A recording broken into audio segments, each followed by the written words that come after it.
Welcome back to the Tan and J-Man Show. It is Thanksgiving week, and we hope everyone has a lot to be thankful for this year. Eat some good food. But before we get to that, we got some sports talk here. I'm the J-Man. Sitting next to me is Tanner, T-Dog Lee. How you doing out there, T-Dog? Doing good, J-Man. It's Thanksgiving week, like you said. And also, this coming Friday is the Tan and J-Man show's 9th birthday. 9th birthday, huh? Birthday. I knew we were coming up on 9 years. I didn't know the exact date. I had to look it up. November 28th, 2016. I remember it was like the Monday after Thanksgiving that year. I remember. Crazy. It doesn't feel like 9 years, but then you start looking back at things we've talked about and covered and different studios we've recorded in and everything. It's definitely been 9 years. So yeah, we used to be real creative and do stupid videos for you, previewing the episodes, but no longer. I think we've we've matured and sculpted our. I don't know about matured by any means, but it also doesn't help we don't live in the same state, let alone same city, let alone same state. Yeah. I should say. So yes, but pumped for tonight's show. We got a lot to talk about. Last week of the regular season for college football. Yeah. NFL, another week in the books, coming up on week 13. Well, it will be tonight after the Monday night game. Coming up on week 13. College basketball, we still got big tournaments going on, which we probably should enjoy while we can, because I think they are going to be a thing of the past here in the next 5 years. So, or at least some of them, maybe like the smaller warm destination ones. But yeah, man, excited to get into it. And so I brought some birdie or bogey with me this evening, and it is Thanksgiving and NFL related. There are 4 teams in the NFL that have that have played on Thanksgiving 1 or less times. 4 Name teams. Four teams. Okay, that's a good one.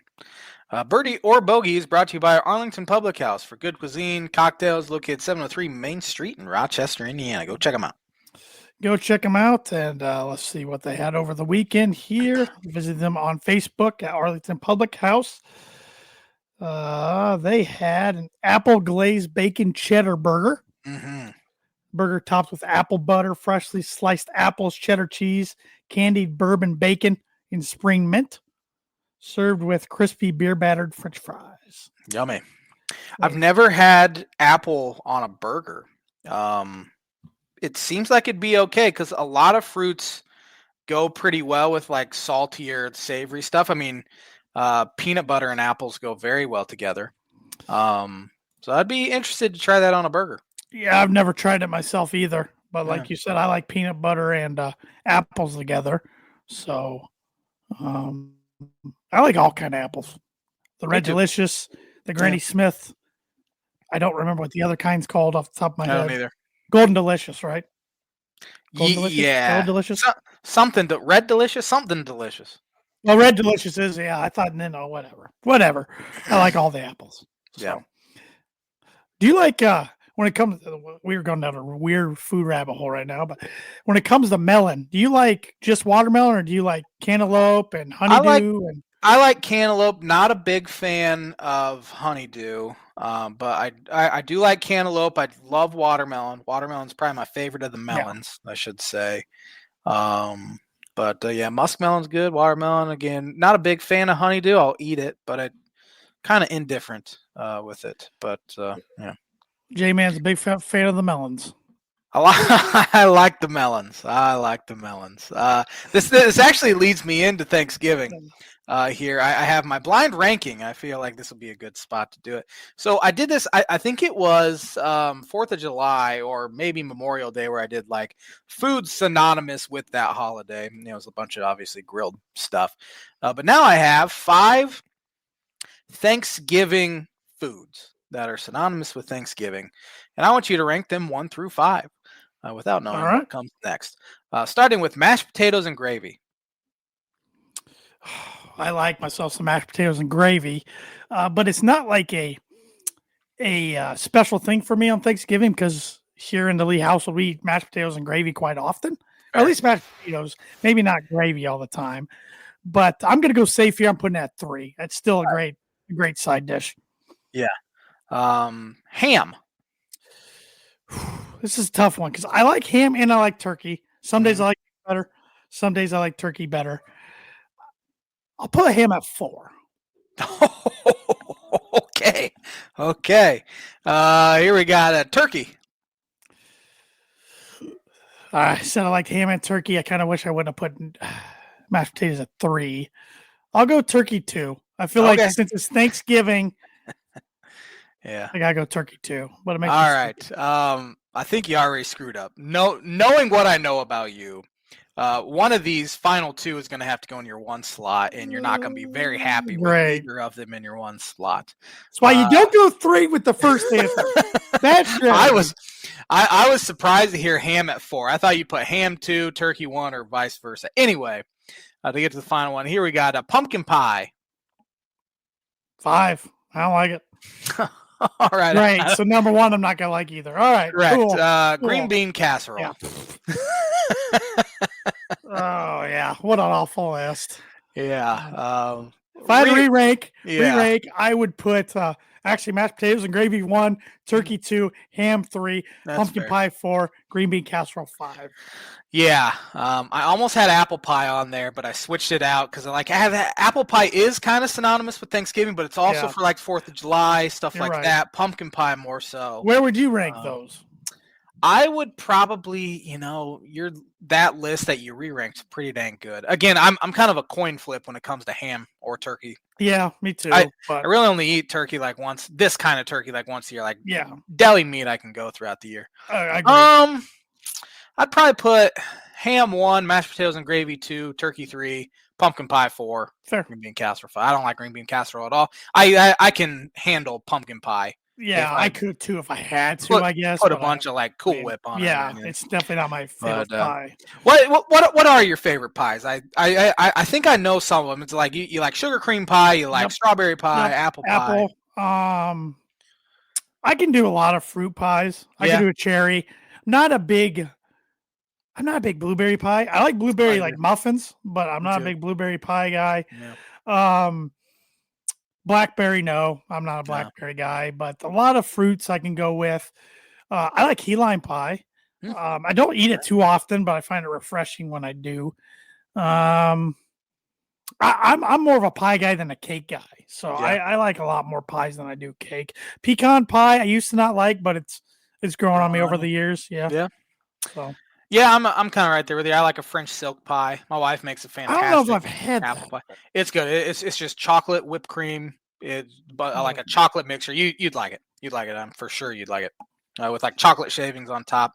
My mom usually gets them from Village Inn for Thanksgiving, and I think she got one already for this year. So. But like my favorite Thanksgiving food, and not everybody has it, but like in my family, we have noodles, like chicken and noodles also as a side. I always eat like 3 plates full of noodles. I like corn casserole a lot. Love corn casserole. I'm good. I'm an easy man, please. I like a good roll. Yeah, me too. I like a bread. Dinner roll. Yeah. That's all I can. I'm not huge on like the sweet potatoes with marshmallows. Neither. On it. I'm not a big sweet potato guy. No, I'm not a big fan of like cranberry sauce either. No. Like I love cranberry juice, but I can't handle the sauce. Stuffing, it's starting to grow on me, but it's still got to be special things in it. Like it's got to be, can't have a lot of like onions or anything. Yeah. Yeah. So, yeah, I'm not a big fan of stuffing either. I like cheesy potatoes. You can't go wrong with that. Yeah. Yep. Corn casserole. I think my mom always makes baked beans, which I'm not a big fan of. Beans, I like baked beans, but I can't eat tons of them. Like, and I'm not just saying that from a or for anybody else's well-being around me or anything. But no, I like baked beans, but I can only eat like a small portion of them. And I get very tired of them. Man, a good dinner roll sounds good. Yeah, I like a good dinner roll. I like to get the sweet Hawaiian rolls from the store. Put them in the oven for just a couple minutes. Oh yeah, boom. That's where it's at. Boom. Got a comment here on Facebook from Thad Mooney. 9 lies, all lies. Time's a funny thing, gentlemen. When you started this adventure, I was on my first enlistment. Now I'm on my last, and yesterday was the start of year 16 of 20 till retirement and freedom. That's crazy. Yeah. Congrats, Mooney. Yep. And thank you as well for your Yes, service. absolutely. And he said the re-rank is spot on. All right. All right. Yeah. You know what's funny? My wife would probably put green bean casseroles 1. I remember here. I think my wife might put it 1 too. She loves green bean casserole. She got like when she was pregnant. She had a hankering for green bean casserole, and she made so much of it. She's the only one that would eat it. It'd take up space in our fridge. It smells so bad. It all just the sight of it makes me gag at this point. But yeah, she definitely had a pregnancy craving for green bean casserole, which is brutal for me. Like, it's funny because that's my mother-in-law's staple at the holidays make, and my mom's staple to make. So she gets so my wife gets a lot of it, and I'm like, I'm good. I'm good. I've tried it plenty of times and just don't care for it. Yeah. No, thank you. So, but good list. I was ready for the blind ranking being Thanksgiving themed because you kind of hinted at it last week, but very good list. Switch it up from sports for a week. And the blind ranking segment is brought to you by, like it is every week, Proforma Print Shoe Promo Group. If you're looking for a trustworthy, dependable resource for next trade show, company picnic, or sales meeting in 2026, Proforma Print Shoe Promo Group has over 50 years combined experience in promotional products and commercial print. They strive for fast and efficient response to all your print needs, so you need to look no further. Let them be your one-source print and promotional company today by giving Barbara Van Weisberg a call, 574-210-3815. I'm going to let my dog in the room because he's whining and he's getting on my nerves. I think we should start with some college basketball talk. We didn't get to talk too much about college hoops last week with football and all of that, so I feel like it's a good time with being feast week. All of that, we have the kind of holiday tourneys going on here. The main one is definitely the Players Era tourney, or is it even a tourney? I don't know. I don't know. I assume it is because the winner gets $1 million, so yeah. it's got to be. So, and I saw the tweet that our buddy Evan Webb sent us that came out today that they're trying to expand it into like 24, 32 teams or something, and like the winners play. But if you don't know if you're going to win that or not, how do you schedule your non-conference games? Exactly, because that'd be a lot of games. Yeah, I mean that's a lot of games. You have to win probably 4 or 5 games. Sounds like a mess to me. It does. Now with how college sports are these days, it makes sense to have something like this. And unfortunately, I mean the Maui used to be like the big deal. And now, I mean, we see next year's field in the Maui, and it's just brutal. I don't think there's one team that'll be ranked in the preseason. Isn't this year's pretty weak too? It's pretty weak too. I think NC State's ranked, and they lost today to, I think, Seton Hall. And they became actually the first ranked team to lose to a non-ranked team all season. It's the longest stretch ever to start a season without a unranked team beating a ranked team. But yeah, these small tournaments, the Charleston's always pretty good. We have there's one down at like Orlando. There's one at Vegas that's usually pretty good. But I think they're all going to be kind of overshadowed by this Players tourney. I'm tired of the new wave of college athletics ruining tradition. Yeah, but I agree. There's no stopping it. No, and now today it was just announced that Ohio high school athletes can make NIL money, which seems pretty excessive. Well, Missouri's had it for a while, for a few years. Texas has had it for a few years because Quinn Ewers was the first one to make $1 million. Right. Yeah, that's right. So Ohio's not the first state. It seems like it's more of a advantage for Ohio State than anything. They probably were behind pushing for this. Probably. Some way. I don't know. It's sooner or later there'll be more states than not. They'll probably allow it to happen. And I don't know. I don't know, man. It's just all wild anymore. Yeah, it hasn't taken my love away from college sports like I thought it would, but it's definitely not nearly as fun as it used to be. Right. I'm right there with you. I still love Purdue football and basketball as much as I always have, but it's not as fun. And I think as the years go on, unless stuff changes, it might really take people's love away for college sports, especially basketball when it comes tourney time.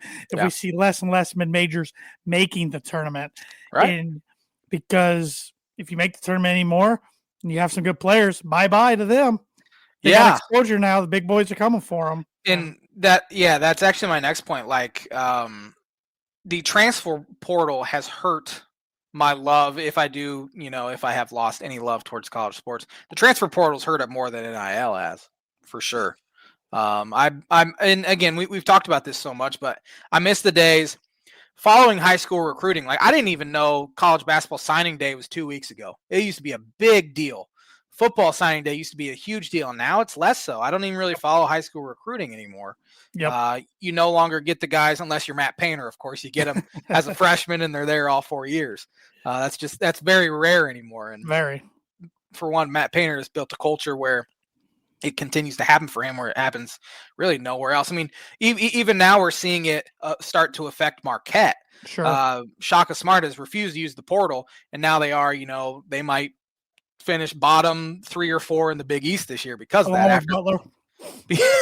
Yeah, right there where they belong with Butler. I mean, that's a great basketball coach and a team that's been very, very good the past couple of years. Yeah. But Shaka refuses to adapt to it. And that's just one example. And I think Dabo is another one that kind of refused to go through the portal at Clemson, and it's kind of caught up with him now. I mean, you see where they're at. So, and I think it can play the other way too, where if you're using it too much, then for you're sure, not getting that gelling in basketball and in football, like especially at the quarterback position. I mean, if you hit on it, great, but if you swing and miss, and you don't develop quarterbacks, say like first one that comes to my mind, Jeff Brom right now, Louisville. He keeps going to the portal and grabbing guys, and he has arguably never developed a quarterback. Aiden O'Connell is probably the closest one, and he was a walk-on. It came to Purdue, and it kind of just all fell in place and got lucky there.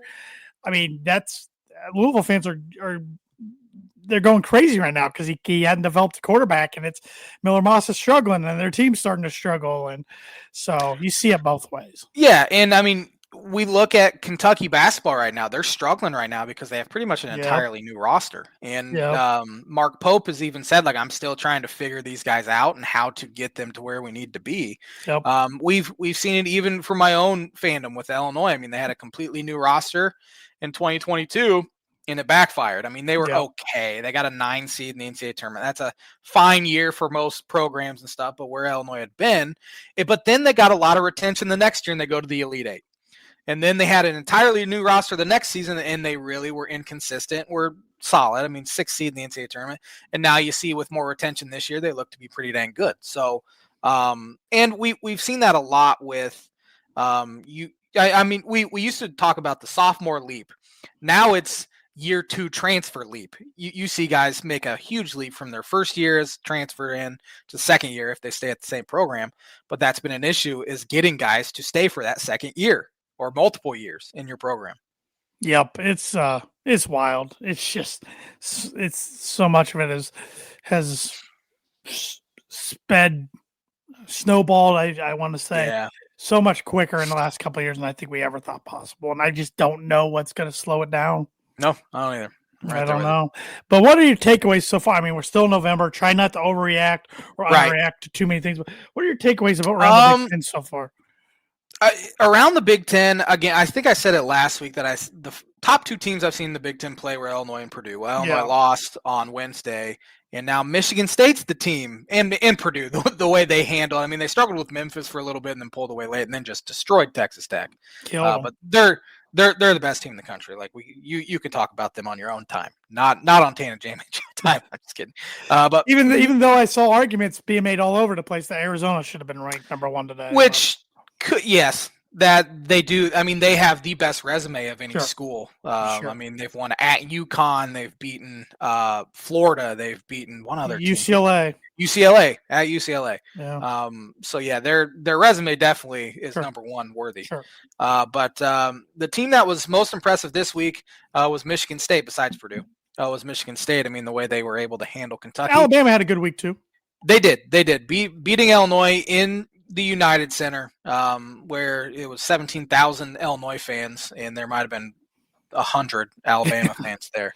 A very good win for them, and I think it exposed some stuff when it comes to Illinois where it might not be a big deal in the Big Ten, but like in non-con, I think they got exposed with teams that are quicker than them they really struggle, and teams that are more athletic, because this is not a very athletic Illinois team. I mean, they have. I'll be frank, they have a bunch of big white dudes. I feel you. They're not going to be quick. They're going to be real fundamental. They're going to be able to shoot the ball a little bit, but if they're not hitting shots, it's going to be a struggle. Which is, you could say that for every team. But Illinois had some opportunities to really take control of that game on Wednesday, and they didn't. And even when Alabama got that lead, they cut it down to 2, and they missed, I think it was 9 free throws or something in the second half. So it was a frustrating one. But at the same time, again, you're not going to overreact. Tommy Avicic, their best player, played 15 minutes maybe because he's been hurt, and he just didn't look like the same guy. So that is what it is. But yeah, Michigan State looks good. Purdue looks great. I've been thoroughly unimpressed with Michigan, as I've said. Even though they won't drop them in the polls. They won't, which, I mean, they did beat 2 high majors, regardless of how good those high majors are. They still beat them. Mm-hmm. Indiana's ranked now, 25th. Yep. Off their first 5-0 start since 2022.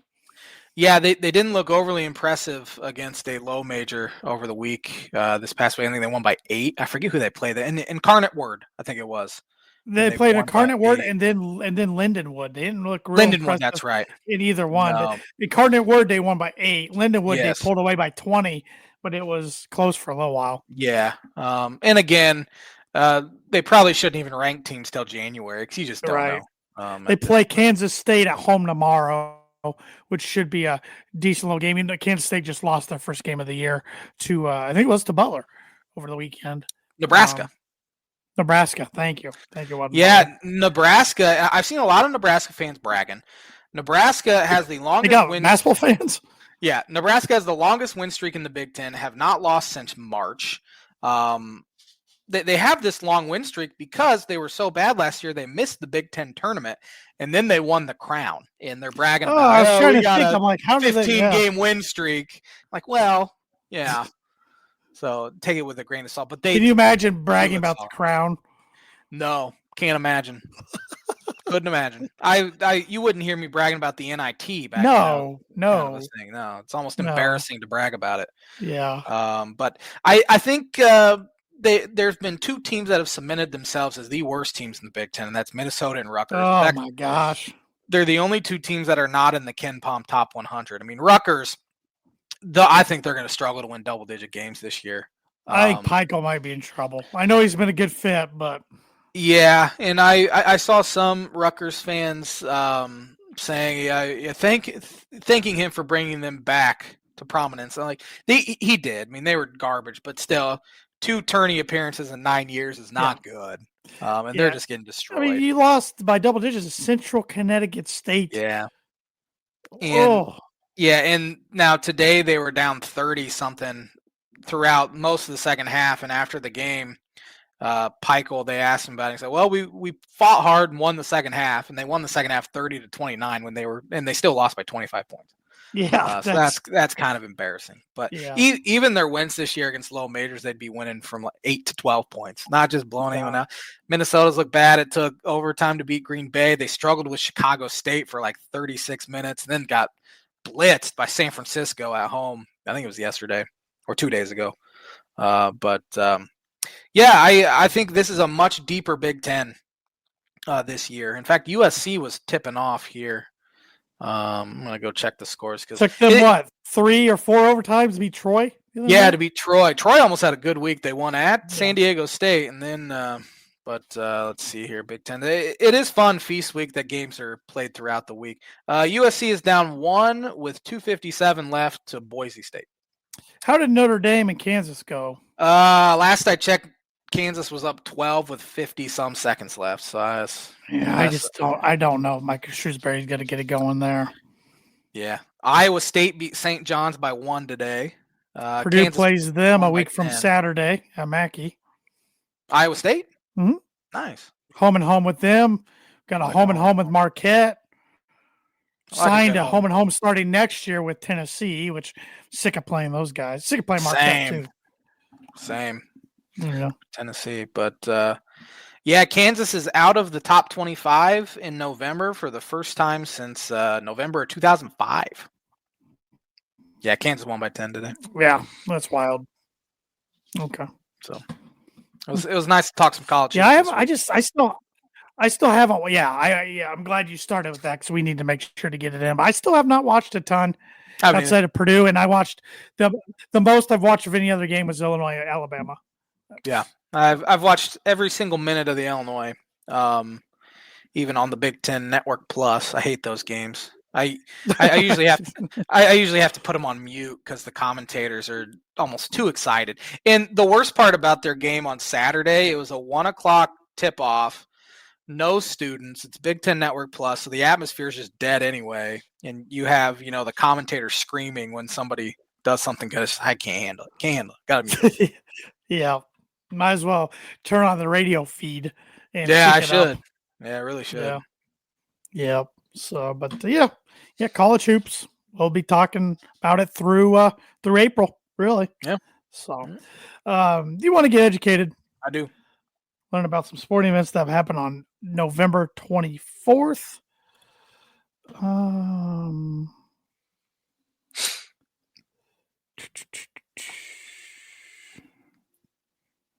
Oh boy, this is okay. This is a pretty good one. On this day, 1953, Brooklyn Dodgers signed Walter Alston to a 1-year pact as a manager for 1954. He would go on to sign 23 more 1-year agreements until his retirement. That's funny. That's a pretty good one. A lot of Grey Cup, which I think they played the Grey Cup like 2 weeks ago. This year. They used to have it on like ESPN2 on Friday nights. We used to watch it, I remember. Yeah, I watch some CFL once in a while. Yeah. I see some Purdue guys up there once in a while. On this day, 1957, Cleveland Browns fullback Jim Brown set a club record of 237 rushing yards in a game. Pretty good. I don't know if that's still a club. It's probably still a Browns record. I don't know. They've had some okay running backs. Quarterback position has been a nightmare, but yeah, we'll get there. Back. We'll get there. On this day in 1960, Philadelphia center Wilt Chamberlain pulled down an NBA record 55 rebounds in the Warriors' 132-129 defeat to the Boston Celtics. Do you believe he actually scored 100? I do. I believe it. I do too. It is interesting how there's not a single shred of video evidence, but yeah. Let's see. 55 rebounds might be even more impressive than 100 points, though. Yeah. That's averaging what, about 13 rebounds a quarter? A quarter, yeah. Jeez. On this day, 1970, who won the 36th Heisman Trophy Award? 1970, was that Roger Staubach? I don't know when he was there. Same position, but no, not Staubach. 1970 quarterback. I'll even give you what conference they're in right now. Right. ACC. ACC quarterback. ACC. Well, give me the school. Stanford. Jim Plunkett. Yep, you got it. Good pull. On this day, 1976, the NBA's Atlanta Hawks ended a 28-game road losing streak. That's brutal. On this day, 1976, who won his second straight National League MVP award? 76? That would have probably been Pete Rose. He won MVPs? I don't know if he won an MVP. Wasn't Pete Rose. Second straight. Johnny Bench. No. Same team, MVP? Who am I missing?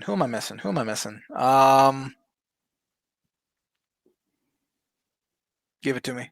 Joe Morgan. Hate that guy. Really do. On this day, 1977, Miami Dolphin quarterback Bob Greasy passed for 6 touchdowns in a 55-14 win over the Cardinals in St. Louis. 6 touchdowns. I don't know if Marino ever got to 6. I know Tua has, but I don't know if Marino ever did. I wish I knew cricket because that one looks cool, but no idea what that means. A lot of Grey Cup, man.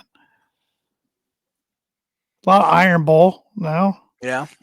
Is that going to be it? On this day in 2012, the continued NHL lockout results in all games to December 14th being canceled. It's a sad one. I don't think they locked out the entire season that year, though. They did in the mid-2000s. Yeah. I don't think they did in 2012. I don't think they did either.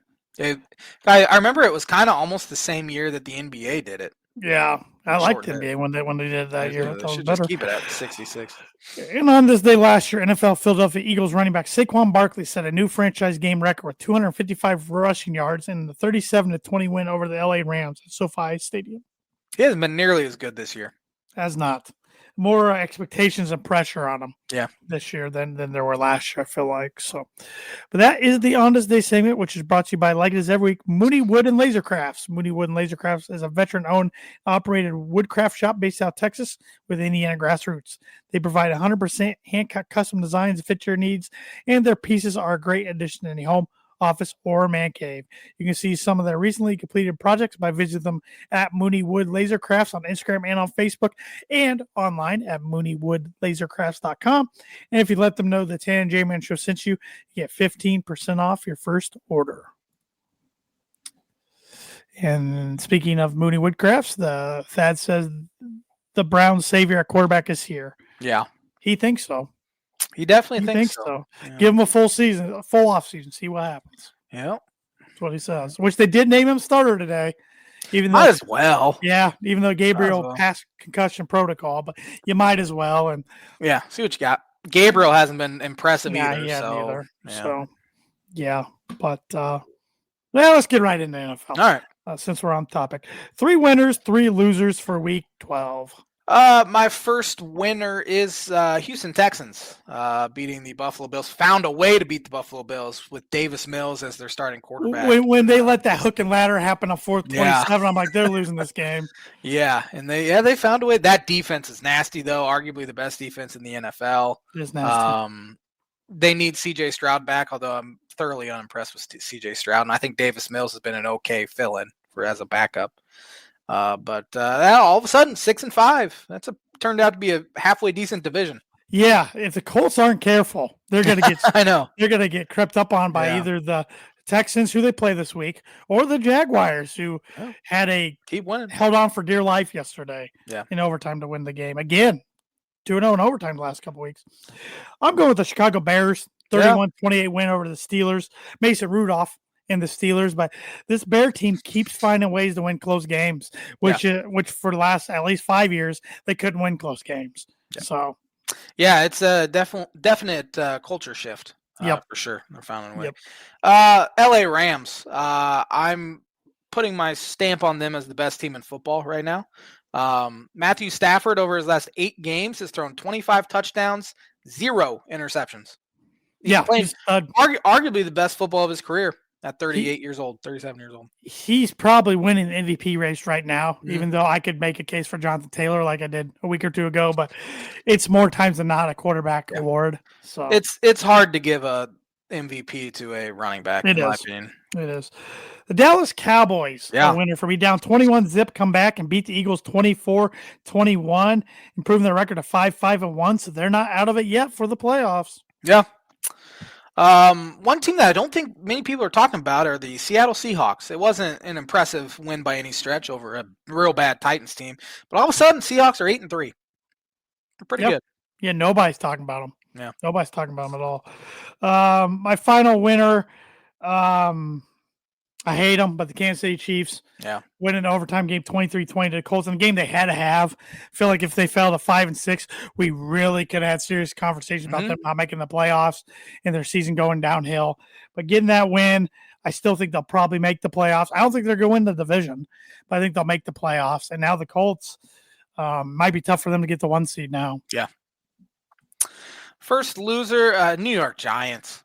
They're 2-5. The field goal. Yeah. They're 2-5 this year when leading by double-digit points, which is very, very hard to do. They fired their defensive coordinator today for some reason. Jameis, it was the most Jameis Winston experience ever watching him play quarterback. He caught a touchdown where he broke a tackle of a linebacker. They ran that play twice. Yeah. Or a similar version of it twice.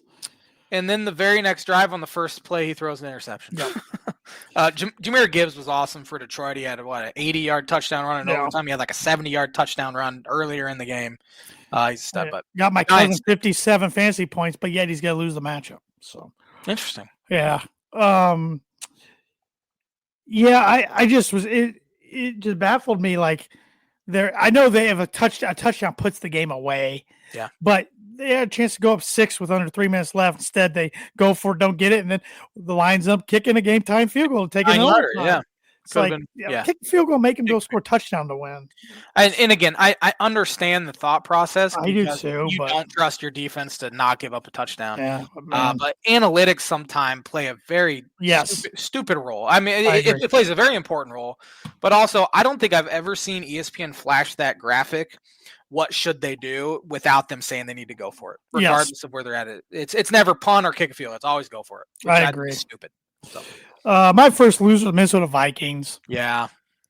A week or two ago, you were talking about JJ McCarthy, and I said I think you got to give him more time because it's essentially his rookie year. Nah, dude's dog water. He's terrible. They've messed up badly taking him in the top 10, and I think Kevin O'Connell's a good coach, but they might turn sideways on him quick in Minnesota. Like, I don't know how they get out of this hole without going to get a different quarterback next year. Yeah, it might be smart for O'Connell to maybe change the scenery and go somewhere and be a head coach somewhere else. Because, JJ McCarthy's bad. 86 yards. Awful. 86 yards passing, 2 interceptions. It's worse everything. And now he's in the concussion protocol. It's almost like, a quarterback who majority of the time handed off and had a great defense and had a program that cheated their way to the North National Championship. It's almost like they ignored all the red flags there. And yeah. I mean, he only threw it 10 times in the national title game. And there's a big rumor that Sean Payton baited the Vikings into trading up and getting J.J. McCarthy because he made it seem like he was really interested in J.J. at 12 when Nix was his guy the whole time. Yeah. So I don't know how true that is or not. But my second loser, Vegas Raiders, man. They are awful. You can't keep firing coaches, but I have a hard time bringing Pete back. Yeah. They fired Chip Kelly today. It was $6 million in 1 year to be offensive coordinator. Coordinators don't get that kind of deal over 4-year contract. That's the reason he left Ohio State. Because Geno Smith stinks. Oh, awful. Pete, it's time to hang her up there, Pete. Another terrible hire by the Raiders. Max Crosby's the only good thing they have. Yeah, he's the exact same as. Have you seen, going back to the Browns a little bit, Myles Garrett? Yes. 18 sacks on the year. He has 13 sacks over his last 4 games. Yeah, I just don't think those guys, and I know this is a very dumb statement because it's false, but Stephanie and I were watching the games yesterday, and we were talking about Crosby and Garrett. I'm like, I don't think these dudes like to win, but they collect huge paychecks, so why are they going to go somewhere else? It is weird watching them do these incredible things when their teams just stank. Yep. So, another loser for me. I know their quarterback got hurt. Tampa Bay. Yeah. I know Baker got hurt, and I don't know how long he's hurt for, but now all of a sudden I'm thinking Carolina might win that division because Tampa Bay is starting to kind of free fall. They've had a tough schedule, but still and 3 injuries, in a row. Mike Davis or Mike Evans. Baker. Yeah. Yeah. If Baker's out for a while, though, it might be. Teddy looked terrible. Teddy was just retired 2 years ago for a year coaching high school football. Now he's back slinging the rock. Bad. Yeah. My last loser, Arizona Cardinals. Can't win a close game. It's Jonathan Gannon. I think he's probably done after this year. This is year 3. That's enough time. They've been bad. Kyler Murray needs to go. I know he hasn't been playing, but he's bad. Jacoby Brissett obviously is not an NFL caliber starting quarterback. They probably need a complete teardown again. My last loser, Buffalo Bills. Something's off. I agree. The Bills. Josh Allen threw that pick at the end, but he just doesn't have a lot of help around him this year. And their defensive backs aren't good. I still think they make the playoffs. Yeah. But I'm not scared of them. He got sacked 8 times. Yeah. Thursday. Oh, yeah. And that Houston pass rusher, Will Anderson's a stud. He is. But still, 8 times.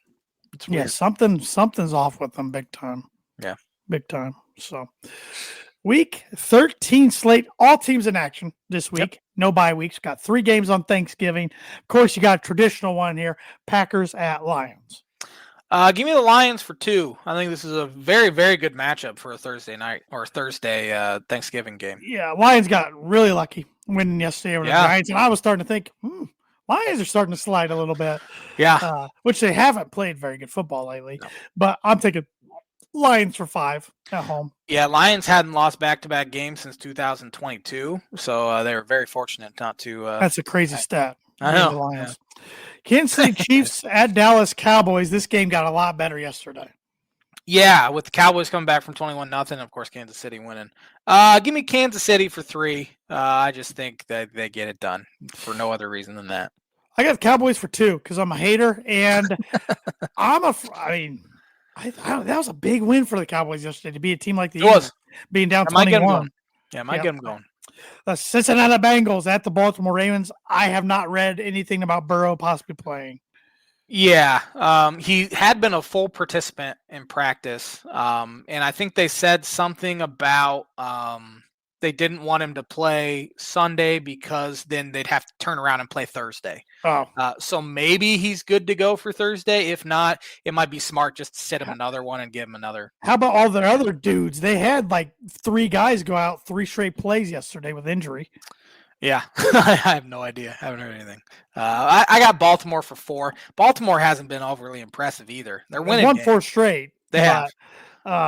I got the Ravens for 8 just because they're at home, and I hate that I put that many points on it. Yeah. So, Black Friday game, and it's a good one. Chicago Bears at Philadelphia Eagles. Eagles will have something to prove, and I think they will prove that. Give me Philadelphia for 7. I got the Eagles for 4. I think they bounce back, but if it's a close game, it's hard to pick against the Bears right now, but I think the Eagles get it done. Another weird thing to say. Isn't it? Yeah. Jacksonville Jaguars at the Tennessee Titans. Give me Jacksonville for 8. Tennessee stinks. And that pains you because you hate the Jaguars. No, I do. I got the Jaguars for 10, but it'll probably be a close game because the Jaguars like to play with their food even when they win games. Atlanta Falcons at the New York Jets. Give me the Jets for 1. I got the Falcons for 3, but I don't think either team's very good. Coin flip. LA Rams at the Carolina Panthers. Give me the Rams for 11. Wish I could watch the Panthers play tonight because if they win tonight over the Niners, I might have a different feeling about this, especially them being at home. But I got the Rams for 7. I think they're rolling right now. The New Orleans Saints at the Miami Dolphins. Dolphins coming off a bye. Give me the Dolphins for 5. This is total Dolphin letdown territory for you coming off a bye against a really bad team. But I got the Dolphins for 12. I think they take care of business. They should, but again, they're the Miami Dolphins. Arizona Cardinals at Tampa Bay Buccaneers, and like Thad Mooney said here, AC joint sprain for Baker. No timetable for return per the ESPN ticker. I picked this game and didn't change it until after. Well, I picked the game before his injury, and so I'm going to stick with it. Give me Tampa Bay for 10. I got Bucks for 6. I still think at home, even with Teddy Bridgewater, they find a way to beat the Cardinals. They should, yeah. San Francisco 49ers at the Cleveland Browns with Shadir Sanders making his second career start. He was the first Browns rookie to win his first start since I think it's either 99 or 95. I don't know. Something. That's bad. Give me 49ers for 14. I got Niners for 11. I think Raiders defense is better than their offense, but it's still not that great. Yeah. And I think San Francisco's defense is going to show Shadir like welcome to the NFL type moment. Houston, Texas at Indianapolis Colts. This game became a lot bigger yesterday. Yeah. Give me the Colts for 9 just because they're at home. I got the Colts for 9 as well. Minnesota Vikings at Seattle Seahawks. Think Sam Darnold's pumped for this one? Oh, I bet he's pumped. Give me Seattle for 15. I got Seattle for 16. I just don't see them losing at home. Buffalo Bills at Pittsburgh Steelers. Very big game for both teams. Yeah, the Pittsburgh needs Rodgers back, and I assume he'll be back. With that being said, give me the Bills for 12. I just don't believe it. Whoa. Yeah. I got the Bills for 1. So, all right. Las Vegas Raiders at the LA Chargers. Give me the Chargers for 16. I got the Chargers for 15. Denver Broncos at the Washington Commanders. Is that Sunday nighter? Sunday nighter, yeah. Is Daniels going to play? I haven't seen anything about Daniels. I don't think it matters. Give me Denver for 6. I got Denver for 13. Coming off a bye, as was Washington. Hoping Patrick Surtain's back. I don't know. Sean Payton wouldn't comment on it today. It's just not. That's typical Sean. He doesn't like to say anything about injuries. But I'm glad it's Sunday night because that's Broncos' only Sunday night game of the year. And I was really afraid they were going to flex it due to how bad Washington is. But in Monday night, New York Giants at New England Patriots. Patriots have had a very fortunate schedule, but give me Patriots for 13. I got the Patriots for 14. They got a pretty easy schedule here on out. They do have the Bills, but it's at home. I don't believe in them. Yeah, I've said that. I think they're a year ahead of schedule. So, like, you know, I think they'll make the playoffs, but making a run at the Super Bowl, I don't think they're ready for that yet. But I could be completely wrong. Yeah. All right. Any other NFL thoughts? No, I don't think I have anything else. I was trying to think of jobs that will open, and of course we have Tennessee open. We have the New York Giants open. I think Arizona will open. You said Cincinnati you think will open. And I think Cincinnati will open. I think Atlanta has a good shot to open. Miami has a shot to open. Other than that, though. What if the Bills are early exit? I could see them moving on from McDermott. I think it'd be stupid to do that. It would probably make more sense to fire the GM after not getting Allen any wide receiver help at all. Their wide receiving core is terrible. But at the same time, it's hard to fire a GM and then keep the head coach in the NFL more so than any other sport. But I don't think we'll see any coaches retire. Maybe Pete, if this might be it for Pete. Yeah. Probably time to do it. But no, I don't think any. Would the Steelers and Tomlin part ways if they don't make the playoffs? I could definitely see that. I could see the Steelers trying to trade him. Which would make sense. I'd love it if the Dolphins went and got Mike Tomlin, but they'd be a lot more disciplined.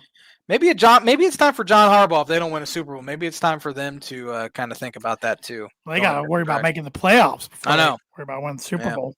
So, college football week 13. Any big takeaways from week 13? Big Ten wise, Oregon taking care of USC. Yep. Illinois, who's just ranked the latest stinker. Yeah, that was an ugly one. That was real ugly for them. It's interesting, they give Fickle that vote of confidence, then they knock off two at the time ranked teams at home. Yeah, they're playing much better than they had, but it's still a pretty embarrassing effort for Illinois. And I think that pretty much sealed their defensive coordinator Aaron Henry's fate. Wisconsin hadn't scored more than 14 points since week 2, and they gave up 27 to them. Yeah. It wouldn't surprise me. It should. I know Brett is very loyal to him because Aaron Henry was defensive back for him at Wisconsin. But is Northwestern's coach the best coach in the Big Ten? He might be pound for pound. Honestly, might be. Bowl eligible again with a roster that probably should not be bowl eligible. Again. I mean, he did. They did that 2 years ago. Yeah, so, and last year they were real close as well. I think they went 5-7. Pound for he might be the actual best coach in the Big Ten. Yeah. Elsewhere around the country, Notre Dame's game was over. 5 minutes into the game. What a trouncing! Notre Dame scored 21 points before their offense took a snap. Incredible. I got on the Fran Brown train, and my goodness, sorry, Syracuse. Tanner curse of death there. They were 3-1 and it'd be Clemson, and they have not done anything since. I put a bet on Jeremiah Love to win the Heisman because he was fifth odds. That's crazy. I think he should win it. I threw some money on him. I think it was like $5 or $10, and it gets me a decent chunk if he wins it. Yeah, so I think he's going to win it. Yeah. That's just my thoughts of it. Where do you think Lane Kiffin coaches next year? I think he's back into Ole Miss. Ole Miss gave him an ultimatum. I know. They have to let him know by they usually play Thursday night, don't they? The Egg Bowl? Egg Bowl. It's usually Thursday night, but it might be switched just because the NFL is kind of taking over. But they kind of gave him an ultimatum that he needs to make up his mind. I mean, he hasn't signed an extension. LSU wants him real bad.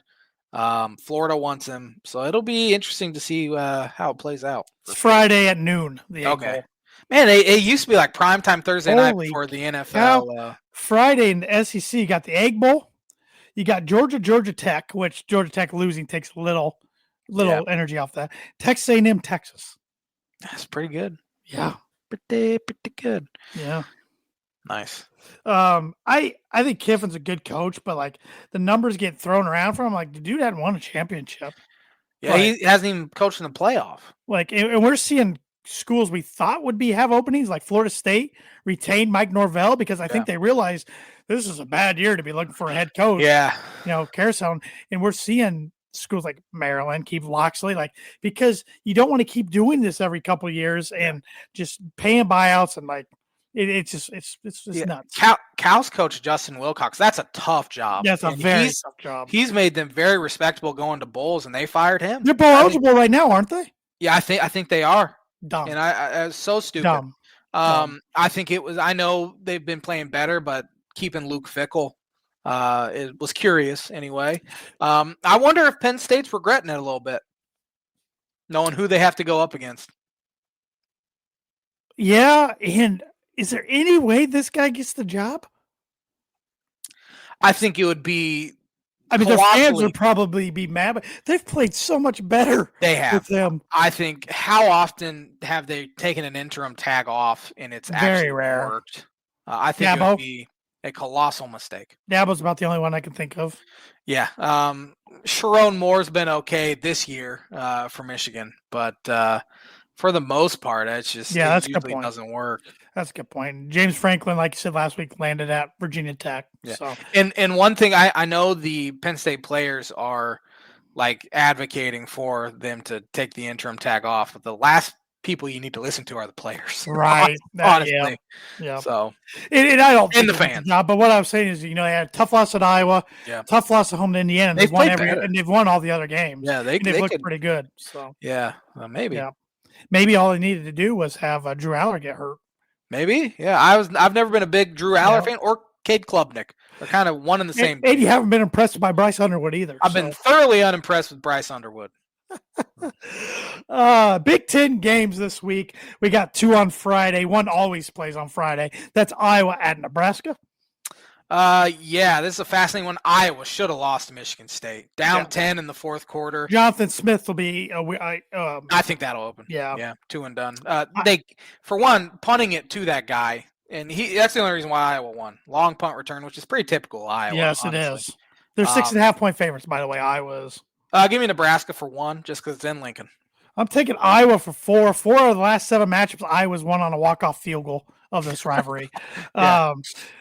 Nebraska just looked like dog water. That's my word of the night. That's your dog word. water. I want to say something else. I was going to say, I thought you were going a different direction, and then I want to say something else, but I'm saying water instead of what I really want to say. So they looked awful at Penn State. So the Old Oaken Bucket, not looking forward to this one.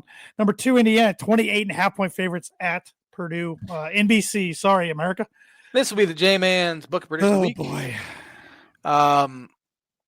I think IU covers that, and they might win by double to 28. That's just me. IU's been killing everyone besides Penn State in Iowa. But you wonder where Purdue's head is. IU still has a lot to play for. Just give me IU for 8. Sorry, T-Dog. J-Man's Book of the Week brought to you by Travis Watching Insurance Agency, Life Home Auto, Business Renters, Workers' Common Farm Insurance. Contact Travis 219-869-4561. Look at the Purdue fan in me just hoping Purdue can cover and compete for like a half. I mean, at least Wisconsin and Maryland hung in there for a half against IU before IU destroyed them. So I'm hoping maybe Purdue can do that, but I think there'll be more IU fans than I've ever seen at Ross-Ade Stadium for this game. Cold too. Yeah, it's gonna be cold too. I was thinking back.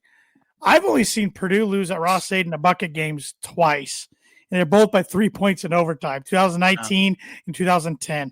They lost by 18 points in 2015, but I missed that game. That was the only bucket game at Ross-Ade I've missed since 2000. But this one's probably got the makings of being a lot more higher deficit than 18 points. Of course, they've lost to Indiana. Lost by 66 last year. There's another Hazel year that I think they lost by 20-some at Indiana because Darryl only played Indiana once at home in his 4 years. Somehow there's a back-to-back year at Indiana in there. I don't know how that happened, but it did. Barry Odom will probably become the first Purdue coach to lose their first bucket game in quite a while. Going back to Hazel, it was him and Hazel. But then you got to go back a ways to find a coach that lost their first one. So, with all that said, I'm taking Indiana for 9. There's only, oh my gosh, I think I missed a game. There's 18 teams, so I know. there's I'm looking at in Indiana for 9. That's what Yeah. I meant. I'm trying to think which game I missed. Well, you'll find out here soon. I'll find out. The game, number 1, Ohio State at number 15, Michigan. Can Ohio State finally get this Michigan bug off their back? They are 9.5-point favorites. I'm sure they're going to be feeling some pressure. It was hilarious last week when they played Rutgers. They gave Jeremiah Smith and Carnell Tate the week off, and it was pretty much load management. That's what it was. That's how good they are. Give me Ohio State for 5. I got Ohio State for 6. Yeah, I think they're the best team in the country. And hot take here. This is probably going to make a lot of people mad. Even though Indiana is number 2 in the country, I don't think they're the best team in Indiana. Notre Dame? I think Notre Dame's better. Yeah, when I was checking the score, I mean, Notre Dame might win the national title. I think they're better than they were last year when they're national runner-up. Will they get there? I have my doubts, but they're more of a complete team. Now, their defensive backs are worse, but they're more of a complete offense. I think C.J. Carr's better than Riley Leonard, too. 100%. Yeah. 100%. And Love and even Price.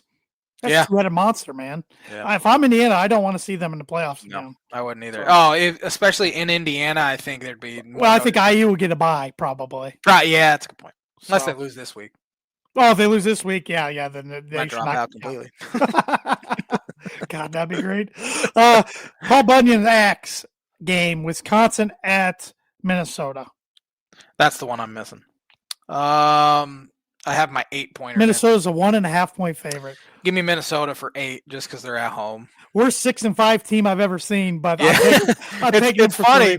You said that, and then they went on a big run and got up like 15, and I'm like, oh, yeah, good call. And then Northwestern comes back and like, oh, well, just kidding. I think they win at home, but it would be hilarious if they lose and go 6-6 and back their way into a bowl. Number 5, Oregon, 6.5-point favorites at Washington. This should be a good game. Oregon for 4. I got the Ducks for 2. Penn State at Rutgers. Penn State's 12.5-point favorites. This for bowl eligibility. Winner gets in, loser stays home. Give me Penn State for 6. I got Penn State for 7. Maryland at Michigan State, 4-7 versus 3-8. Yikes. And Michigan State's a 3.5-point favorite. Give me Michigan State for 2. Just because they're at home. I got Sparty for 1. Northwestern 6-5 at Illinois 7-4, who is a 6.5-point favorite. Yeah, if Illinois wins, that's 8 wins. That's a great season. That's where I had them. For some reason, idiot Illinois fans thought they were going to make the college football playoff, which I thought was stupid coming into the year. That's why I had them 8-4. So they're right where I thought they'd be at this point. Give me Illinois for 3. It'll be interesting to see where their head's at, though. I got Illinois for 5. UCLA at number 19. USC is a 21.5-point favorite. Give me USC for 7. I got USC for 8. Top 25 games real quick. The Egg Bowl, number 6, Ole Miss at 5-6, Mississippi State. Ole Miss is only a 6.5-point favorite. Give me Ole Miss, though. I like Ole Miss in that one. Number 4, Georgia, 13.5-point favorite at number 3, Georgia Tech. Georgia. I like Georgia as well. Number 3, Texas A&M, 2.5-point favorite at number 16, Texas. If Texas win this one, I think they get in the playoff, which would be stupid with as a 3-loss losses. team. If they were in the Big Ten, they might not even be ranked at this point. Give me A&M, though. Hopefully, although I don't like them either. I'll take Arch in Texas. Arch's been playing better. He's been playing a lot better. Yeah. LSU, who's 7-4 at number 8, Oklahoma, who's 9-2 and a 10.5-point favorite. Oklahoma, they're good. Number 12, Vanderbilt, 9-2 at number 18, 8-3, Tennessee is a 2.5-point favorite. Cannot stand Diego Pavia or his mom at this point. I can't stand Tennessee. Yeah. Give me Tennessee. I think Tennessee wins at home. Number 10, 9-2 Alabama at 5-6 Auburn in the Iron Bowl. Alabama's 6.5-point favorite. I want to pick Auburn, but I can't. Give me Alabama. I think Alabama wins as well. And number 9, Notre Dame, 9-2 at 4-7 Stanford. Notre Dame's a 32.5-point favorite. They cover. It'll be interesting offseason for Andy Luck there. It will be. Stanford. Yeah. That was classic during his sideline interview the other night. Yeah. That was great. Birdie or bogey, there has been 4 teams in the NFL that have played in 1 or 0 Thanksgiving games. Can you name those 4 teams? 3 for a par, 4 for a birdie. Houston Texans. No, they played in 2. Oh, man, that's going to be bad. Tennessee Titans. Oh, boy. No, the Titans have played in 7. Oh, my gosh. Well, I guess they count Oilers. I don't remember Titans. Oh, man. Because I think I asked you. Jacksonville Jaguars have to be one. They are the only team that's never played in any. So, yes, I they was are one gonna of the say. 4. I think I've asked you that before about the Jaguars. Maybe you have. Clearly, I don't remember. I have no idea. Tampa Bay Buccaneers once in 2006, and they lost that one. Yeah. Panthers once in 2015, and they won it. The Bengals once in 2010. I almost said the Bengals. Son of a gun. I figured they'd been on more because they've been around for a long time. Well, that was embarrassing. That was a hard one. Yeah. Thanks for watching the Tan and J-Man Show. Have a fantastic Thanksgiving, everybody. Eat a lot of food, and we'll be back at her next Monday with another episode of the Tan and J-Man Show. Happy Thanksgiving, everybody. Thanks for sticking with us for 9 years.